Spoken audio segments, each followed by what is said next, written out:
સંદેશ ન્યૂઝમાં આપનું સ્વાગત છે। ખેડાના રઢુમાં બે માથે ભારે બુટલેગરો સામે બે જુદી જુદી એફઆઈઆર।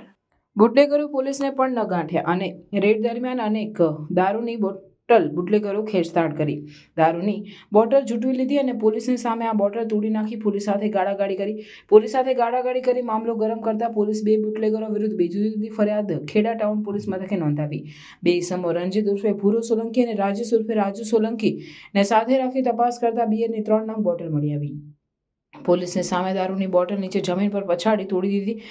બાદમાં મોટું ટોળું એકઠું થઈ ગયું હતું અને અમારા વિરુદ્ધ કેસ કરશે તો અહીંથી તમને જીવતા નહીં જવા દઈએ તેવી ધમકી આપી। ધારિયા અને તલવારો કાઢી ઉશ્કેરણી કરી હતી। બાદમાં બુટલેગર રાજેશ ઉર્ફે રાજુ સોલંકી ફરાર થઈ ગયો। ખેડા ટાઉન પોલીસે આ બનાવમાં બે જુદી જુદી ફરિયાદ દાખલ કરી, જેમાં એકમાં પ્રોહિબિશનનો કેસ અને બીજામાં પોલીસની કામગીરી સામે અડચણ ઊભી કરે તે અન્વયે ગુનો દાખલ કરી કાયદેસરની કાર્યવાહી હાથ ધરી। રિપોર્ટર પ્રતિક ભટ્ટ, નડિયાદ। પ્રાર્થના સંદેશ ન્યૂઝની તમામ લેટેસ્ટ અપડેટ્સ માટે ચેનલને હમણાં જ લાઇક, શેર અને સબસ્ક્રાઇબ કરો।